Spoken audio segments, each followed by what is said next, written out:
welcome back to my channel, and today I'm going to be filming my Stephen King collection. Today I'm going to be showing you all the Stephen King books I own. I haven't read all of them. I have barely read any of them of what I'm going to show you. I do have a few that I literally can't find. Like I've been through my bookshelves this morning. Ones that I've read, cannot find anywhere.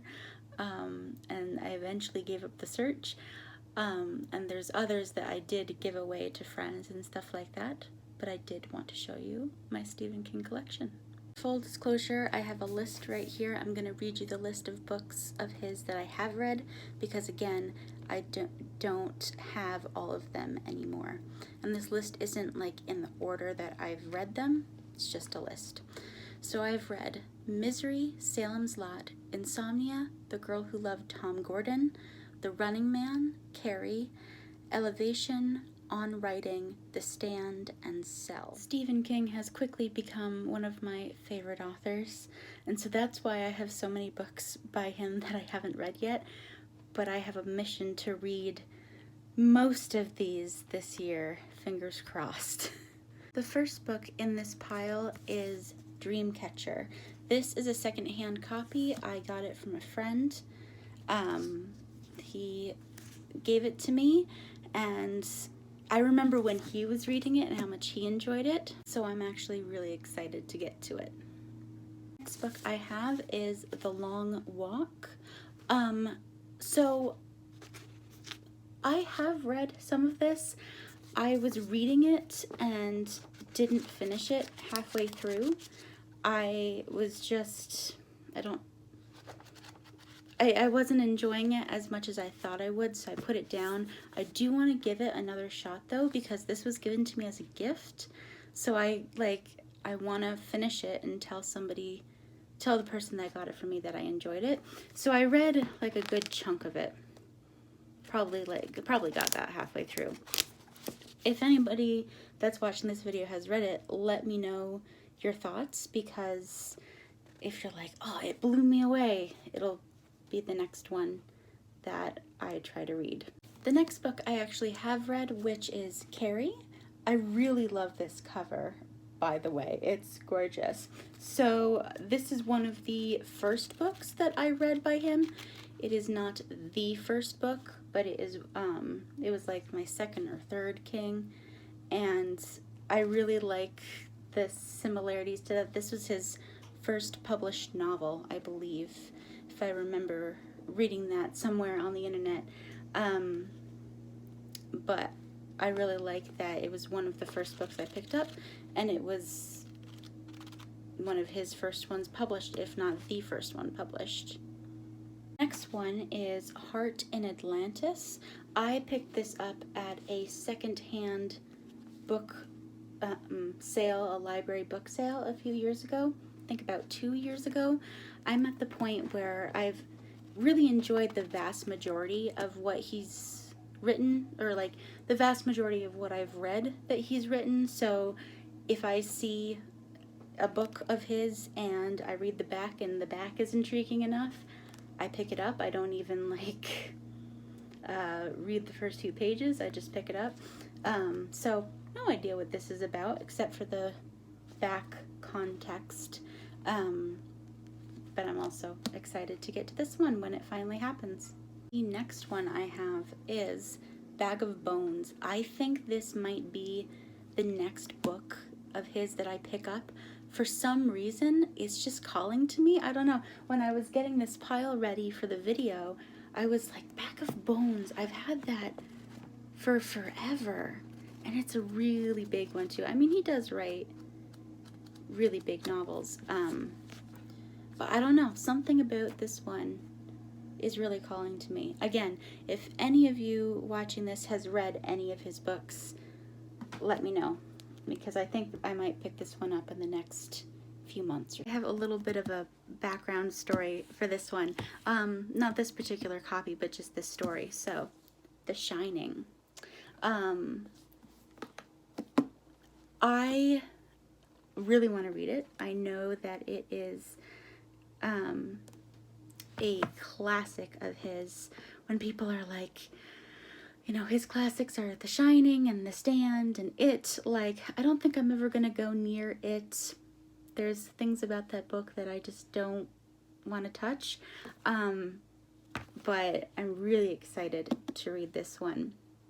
The story I have behind it is, so I work at a bookstore. That's why I acquire so many books. I have an employee discount. So, and we have a version of The Shining that is just gorgeous cover. I mean, like, this is nice too. I mean, it's got a picture of like the broken down door with red rum, and I have seen the film, and I know that the film is drastically different from the book. But I'm like, I really want that really artistic copy. So and it's in my opinion that, you know, if you buy copies of books, like if I'm gonna buy a second copy, I would want to eventually read both copies. So I'm like, should I do that? Because in actuality, if I decide to buy that second copy, I bought this over a year ago, so I wouldn't be able to return it to wherever I bought it. So if I buy that second really artistic copy, I might donate this one because I don't need 2 copies of The Shining. But I'm debating it because I haven't even read it yet. So, like, next one, my friends, is my personal favorite novel of Stephen King's. Again, compared to what he's written, I've only read a fraction of what he's written, but this is personally my favorite. Don't ask me why. I don't really have any particular reason why, and it's not a lot of people's favorites, so I may be alone in this, but Misery. And so I read this maybe a year and a half ago, 2 years ago. The film is also amazing. I've noticed with Stephen King adaptations, they either are incredible or they absolutely flunk. Misery was incredible. And there's a little bit of a spoiler I'm going to mention right now. So I was in the middle of the book, but I was dying to watch the film. And so I watched the film when I was in the middle of this book. And so in the film, there is that iconic scene, not iconic, but just like that well-known scene where she breaks his foot so that he can't escape. Where Annie Wilkes, I should give context, where Annie Wilkes breaks his foot so he can't escape. And so when I got to that part in the book, I'm like, oh, here's that part. Oh, how is he going to write it? She doesn't break his foot. She cuts off his foot with an axe. So that's terrifying. But yeah, this is my personal favorite so far. 2 years from now, that could change, you know, once I've read another 10 of his books. But next one is another large one, Firestarter. This looks really good. I like the back. Get out quickly. She's never done anything like this before, and I don't know if she can stop. So, again, I bought this at a time when I liked King enough where I was like, I see a book of his, it looks intriguing enough, I'll pick it up. So I bought this maybe a year ago. Haven't read it yet. But I don't know, it seems like it might have like Carrie vibes. I don't know, because like at the end of Carrie, she caused a lot of destruction and death. So this book I'm about to show you, I have not read either, but it is my personal like favorite copy of all the books of his that I have, because it is just so beautiful. So it is Lisa, I'm trying to think how to pronounce the name. I think it's Lisa. No.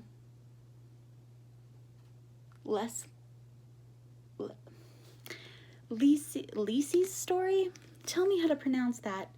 Because I keep thinking Leslie, but there's not a second L.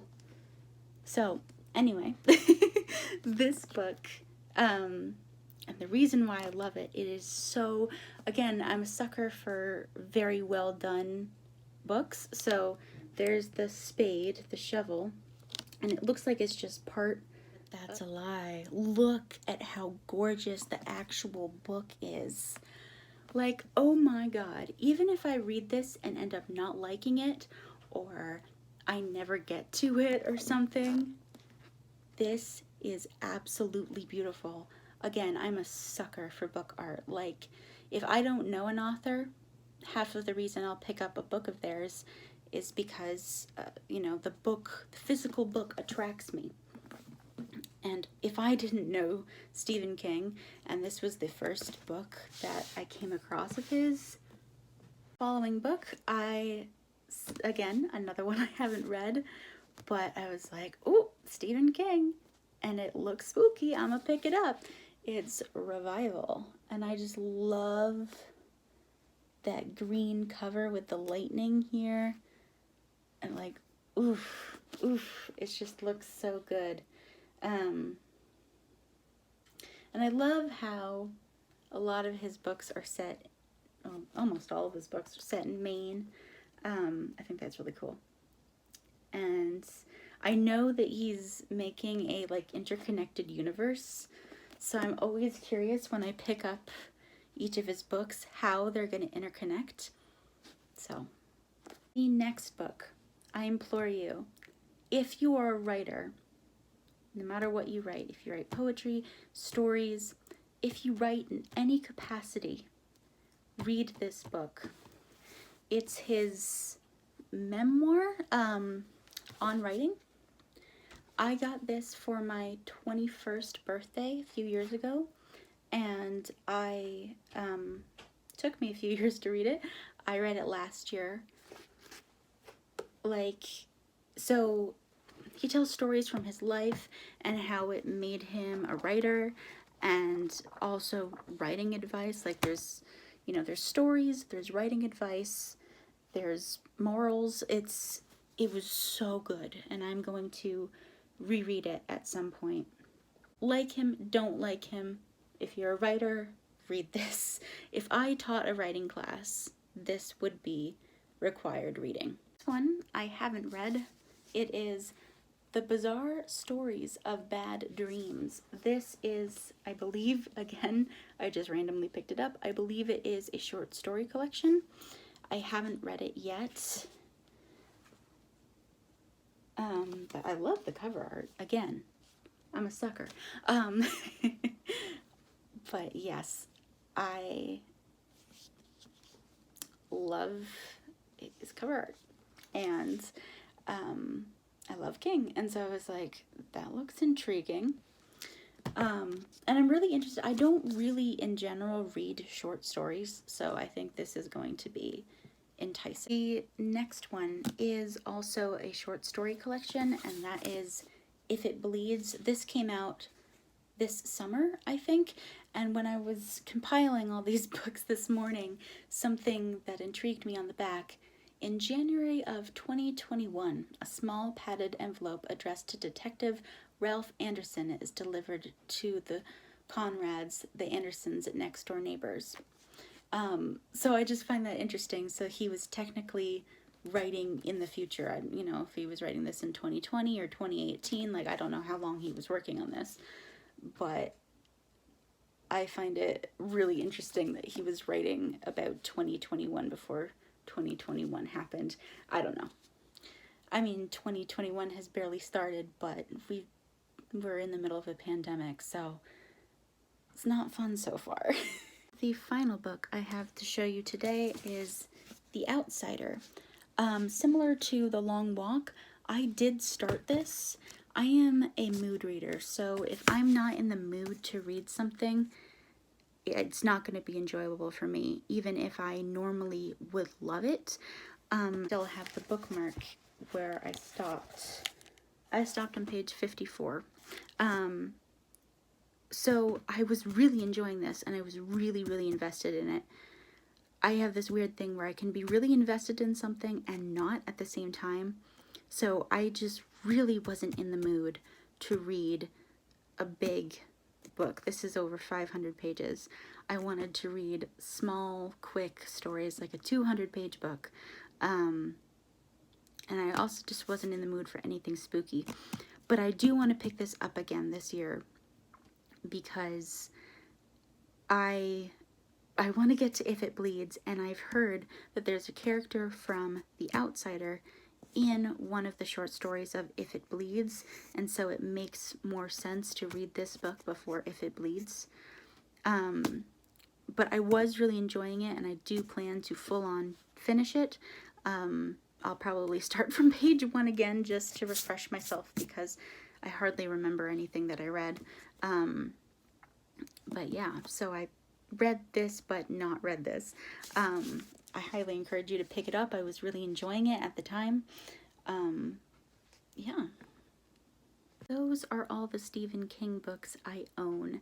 I think I'm also going to make a goal. I don't know if this is going to happen, but I'm also going to make a goal of finish all the books you own before buying more Stephen King. So I need to get through that stack before buying any more. And also, once the libraries reopen, utilize the library, ya dingus. I do love King, and I also love owning the books I read. I just keep buying Stephen King books and not reading them, so I need to sit down and read these before buying any others. And like, his books are always going to be around. They're not going out of print anytime soon. He's one of the most popular authors ever. I might start with Bag of Bones. I still have The Outsider sitting right here. I might start with Bag of Bones. Again, let me know your opinions down below. Please don't spoil any of them for me. Let me know what your favorite King is. Just go crazy. And I will talk to you all in my next video. Bye.